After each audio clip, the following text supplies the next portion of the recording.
Investment है। सिर्फ investment. और कैसा चल रहा है पोर्टफोलियो? बढ़िया है मैम? अभी बढ़िया है, आपका गाइडेंस होता ही है। हाँ ठीक है, वो तो मतलब बढ़िया पोर्टफोलियो चल रहा है। अच्छा, दो सवाल है मुझे बताया जा रहा है यामिनी मैम आपके। पहला सवाल कौन सा? यस यस, पहला सवाल है एसबीआई लाइफ के 50 शेयर है मेरे पास। हाँ 1000 के रेट से। और दूसरा सवाल है एचडीएफसी एसेट मैनेजमेंट के 50 शेयर से। हाँ 2425 के रेट से। ओके, तो एसबीआई लाइफ 1002 का स्तर और HDFC asset management company AMC 2425 के लेवल्स पे बाय करा हुआ है। ये दोनों लंबी अवधि के लिए बाय हैं, जैसा आप कह रहे हो, है ना? हाँ हाँ हाँ। हाँ, तो सेक्टर तो सही चुना है। तो अभी life insurance, asset management, pedigree भी दोनों ठीक ही लगे, अच्छी पेडिग्री चुनी है।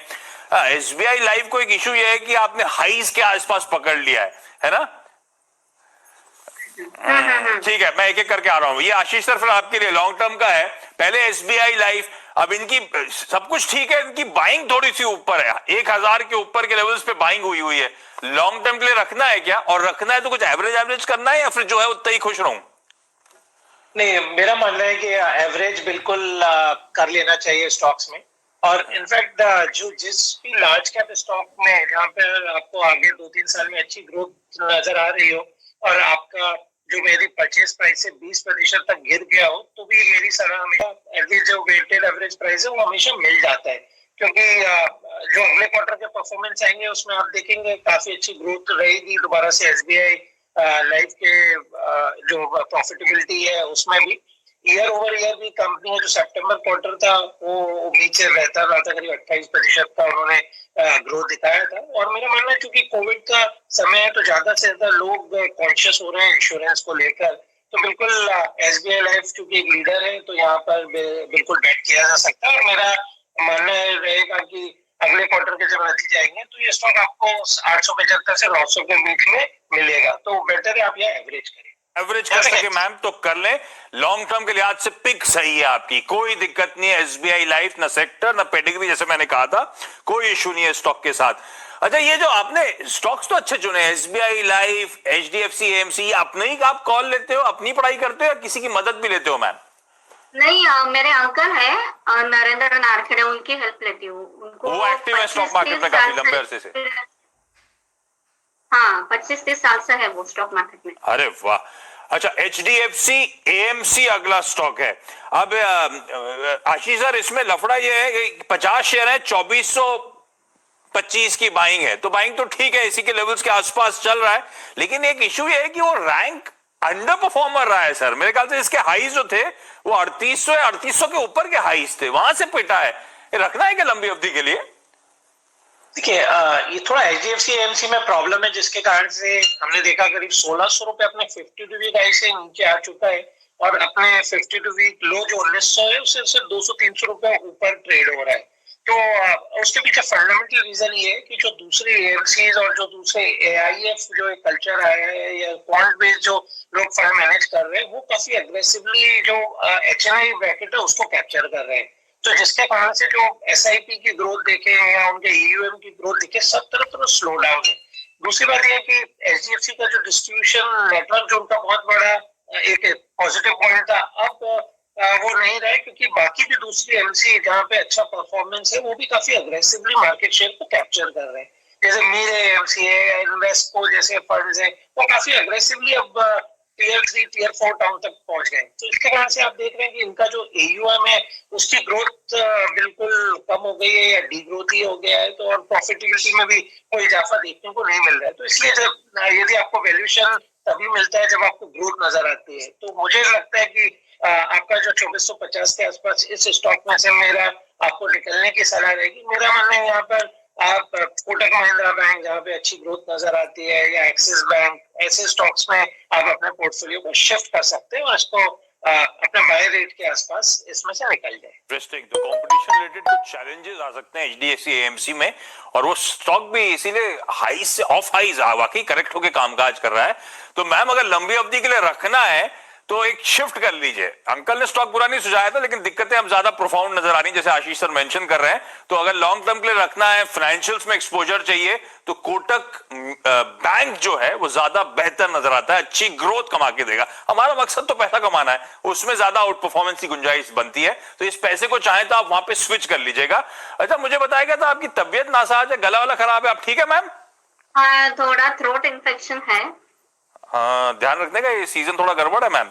अच्छा, इस बीच हाँ। मार्केट स्क्रीन पर दिखाइएगा, अचानक थोड़ा सा प्रेशर और माउंट होता हुआ 1/3% सेंसेक्स और निफ्टी अब दबाव के साथ ट्रेड करता हुआ, मिड कैप्स 2/3 तो वोलेटाइल हो रहे हैं। मैं लास्ट चेक लिया था अभी 5 मिनट पहले, एकदम फ्लैट टेरिटरी में थे, है ना, और 4 पॉइंट महज लाल निशान में थे, और अब देखिए 40-41 पॉइंट का दबाव, अचानक कुछ प्रेशर क्रीप इन हो रहा है। वैसे अच्छी बात यह है कि डाउ फ्यूचर्स 300-350 पॉइंट का आज शाम को उछाल दिखा रहे हैं, कल के मैसिव सेल ऑफ के बाद। इसीलिए आप देख रहे हैं इक्विटी मार्केट्स में हमारे कुछ लोअर लेवल से रिकवरी आई थी, मैं नजर रखूंगा। अब मैं क्विकली पुणे के बाद बड़ौदा जा रहा हूं, बड़ौदा से सेजल कामरा जी जुड़ती हुई। Sejal ma'am, hi, good afternoon. आप भी लंबे अरसे से हो स्टॉक मार्केट में मैम? यस, मैं तो काफी सालों से कर रही हूँ सर। काफी सालों से? हाँ। अरे ये अहमदाबाद, ये गुजरात साइड में ऐसा होता है, ये पहले से आपके परिवार में कोई था जिनसे आप इन्फ्लुएंस हुए? हाँ, मेरे फादर और मेरा ब्रदर दोनों बहुत सालों से ही कर रहे हैं। हाँ। और पहले म्यूचुअल फंड्स और उसमें आईपीओ में ज्यादा काम करते थे, और अभी मैं अच्छे स्टॉक में काफी हद तक बहुत अच्छा कुछ कर लेती हूँ, ऐसा है। अरे वाह, तो ये गुजरात में है। अभी कल परसों एक मैम आई थी, बता रही थी उनके पति के जॉब जो है ना बड़ा ट्रांसफरेबल है, तो बहुत जगह घूमे हिंदुस्तान में, फाइनली अहमदाबाद गए और अहमदाबाद में चस्का लग गया। किटी पार्टीज वगैरह में साथ में जो लेडीज थी उन्होंने सिखाया स्टॉक मार्केट में, और स्टॉक मार्केट सीख गई और उनको पैसा कमाना शुरू हो गया। तो आपकी जर्नी भी अच्छी रही, पैसा आ रहा है मैम? ओह यस, कंप्लीट आ रहा है, अच्छे से आ रहा है। तो अभी सवाल कौन सा है सेजल मैम? 2 सवाल है, पहला कौन सा? पहला सवाल मेरा सर वेदांता पे है। हाँ। I am having 1500 shares of Vedanta at 228। 228? हाँ, ये काफी मैंने 2-2.5 साल से लिया हुआ है, और हालांकि मुझे 2 टाइम उसका डिविडेंड भी मिला, पर वो फिर वहीं से बहुत नीचे आ गया है, काफी हद तक कैपिटल इरोज हो गया है। तो what should I do now? एक डिविडेंड और आना है अभी, है ना, वो 9.5 रुपए वाला। ठीक है, कैपिटल इरोजन तगड़ा हुआ है और डीलिस्टिंग की होप्स के बाद सब गड़बड़ा भी गया मामला। मानस, इसके टेक्निकल्स क्या कहते हैं वेदांता के? अगर किसी की 200, 225 की बाइंग है तो क्या करना चाहिए अब इस स्टॉक में? देखिए, मेरा समझना है कि वेदांता से अगर आप निकल जाए तो बेहतर रहेगा, क्योंकि पैटर्न अगर आप देखिए तो जितने भी पॉइंट मूविंग एवरेज है उसके नीचे स्टॉक फिसल गया है। पैटर्न अगर आप medium term to long term chart देखिए तो वो खराब लगता है।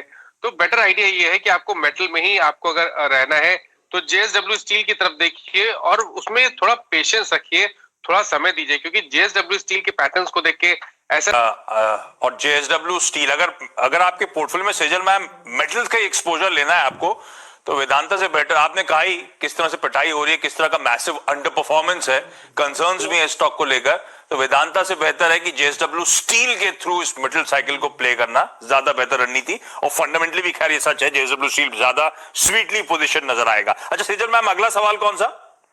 अगला सवाल सर मेरा एलएनटी पे है। हाँ। I am having 700 shares of L&T at 1313। 1313। मैंने काफी 1313 पे लिया है, और ये भी मैं 1 साल के ऊपर से होल्ड कर रही हूँ। तो ये 2 लॉन्ग टर्म कॉल्स तो गड़बड़ा गए, बाकी पोर्टफोलियो सही चल रहा है? बाकी तो बहुत सही चल रहा है सर। मैंने तो चलता है थोड़ा अप्स एंड डाउन्स पोर्टफोलियो में। भाई एलएनटी को लेकर फंडामेंटली तो कोई इशू है नहीं, ये है कि ये लैगार्ड रह गया है, सब भागते हैं तो ये चलता भी नहीं है। आशीष सर, क्या करना है एलएनटी में? ये सच है कि मैसिव अंडर परफॉर्मर है, फंडामेंटली शायद सारी ब्रोकरेजेस कहती हैं 12 महीने में तो बहुत ऊपर दिखाएगा, पर दिखा नहीं रहा ऊपर के भाव। जी, क्योंकि एक बड़ा प्रॉब्लम ये है आशीष की बहुत सारे इन्वेस्टर्स स्टॉक में ट्रैप है काफी ऊपर के लेवल पे, तो जैसे ही कोई इसमें पॉजिटिव न्यूज आती है तो उसके बाद जैसे अभी पिछले 2 दिन में स्टॉक में करीब 4,000 करोड़ से ज्यादा का ऑर्डर इनफ्लो भी है, तो कंपनी में फंडामेंटली कुछ भी प्रॉब्लम नहीं है। ओनली थिंग है इसकी एक इंडिया की एक स्टोरी को ध्यान में रखते हुए जो फंड्स में ट्रैप हो गए वो हर राइज पे स्टॉक में से निकलते हैं। तो मेरी सलाह भी ये रहेगी कि लंबी अवधि का नजरिया है कि आप 2 साल तक कम से कम इसको होल्ड कर सकते हैं, तो आपका कैपिटल जो है वो आपको वापस मिलने की प्रोबेबिलिटी है। जो दूसरा स्टॉक में सजेस्ट करना चाहूंगा, जैसे रूट मोबाइल है, जिसका मैनेजमेंट अभी आपके थोड़ी देर पहले इंटरव्यू भी यदि आपने सुना हो तो काफी उनके अच्छे ग्रोथ प्लान्स हैं और काफी पॉजिटिव उन्होंने बातें बताई। तो मुझे लगता है ये स्टॉक में पोटेंशियल है कि 900 से 1300 रुपए तक की जर्नी अगले 6 महीने में कर सकता है। बट आपको कौन है कि कैपिटल लॉस आपको यदि नहीं करना है तो एलएनटी में बने रहिए, 2 साल में बिल्कुल आपका रेट आएगा। बट यदि कैपिटल लॉस करने को थोड़ा तैयार है तो दूसरे स्टॉक में। ये इंटरेस्टिंग है और दोनों एक ही भाव पे खड़े हुए हैं, 950 के जोन्स पे हैं। तो 950 से 1300 की जर्नी जो है मैम, शेजल मैम, ज्यादा जल्दी शायद रूट मोबाइल नाम का स्टॉक जो है रीसेंट लिस्टिंग जो है वो जल्दी पहुंचता हुआ नजर आएगा। तो आपका पैसा वहां पे ज्यादा सिक्योर्ड और ज्यादा अच्छे रिटर्न्स कमाने का दमखम रखता है। लेकिन कैपिटल लॉस नहीं करना, लॉन्ग टर्म के लिए एलएनटी में बना रहना है तो थोड़ा समय लगेगा आपके भाव आने में। इवेंचुअली आएंगे, ऐसा नहीं है, फंडामेंटली स्ट्रांग कंपनी है, पर एक बोल्ड कॉल लेना पड़ सकता है शायद आपको कि यहां पे लॉस बुक करूं और रूट मोबाइल जैसे स्टॉक में एंट्री करके उस लॉसेस को रिकवर कर पाऊं। अच्छा, क्विकली छोटा सा ब्रेक ले रहा हूं, सबको एक बार फिर से स्क्रीन पे दिखाइएगा। ब्रेक के उस पार में कल्चरल कैपिटल हुआ है महाराष्ट्र की, अब जो एक्चुअल कैपिटल है मुंबई जाना है। ग्रीन साड़ी में जो आपको मैम नजर आ रही है ना, वो गीता उपकरे मैम है। ब्रेक के उस पार गीता मैम से जरा उनकी क्वेरीज समझेंगे।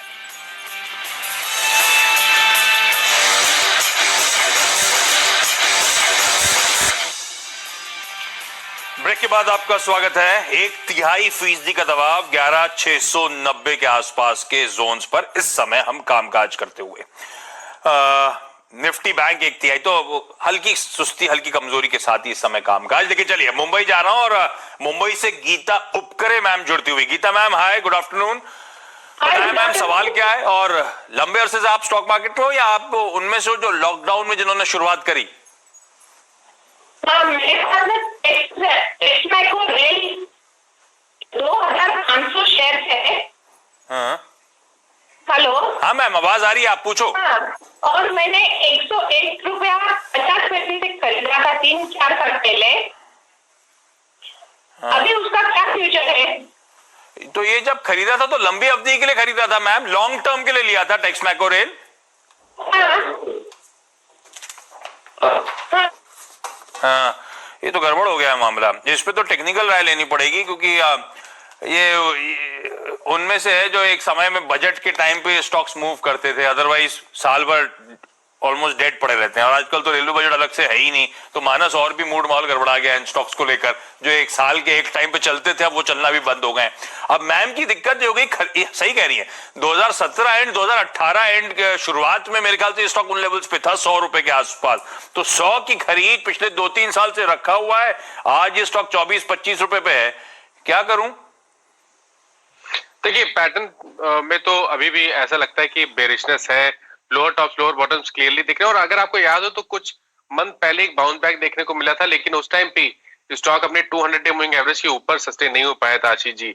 तो मैं तो कहता हूं कि अगर कभी कोई बाउंस बैक मिले और बजट का टाइम आएगा और शायद एक बाउंस बैक उस टाइम पे देखने को मिल सकता है, तो उस टाइम पे आपको बने नहीं रहना है। कभी भी उछाल मिले करीब 30 रुपए के आसपास, तो वहां पर निकलने की सलाह रहेगी। और अब आपको स्टॉक में एंट्री तभी लेनी है एक बड़े मूव के लिए आप प्रॉफिट में एग्जिट होंगी, ये मुश्किल है स्टॉक के लिए। तो मुझे जैसे मानस कह रहे हैं, किसी भी तेजी में अब जब इस दौरान तेजी आएगी, एग्जिट करने के, निकलने के लॉसेस बुक करने पड़ सकते हैं मैम, अदरवाइज दिक्कतें एस्केलेट हो सकती हैं। चलिए इस नोट पर आशीष जी, मानस सर, आप दोनों का बहुत बहुत धन्यवाद आज वक्त निकालने के लिए, डिटेल में सारी क्वेरीज को सॉल्व करवाने के लिए। Thank you.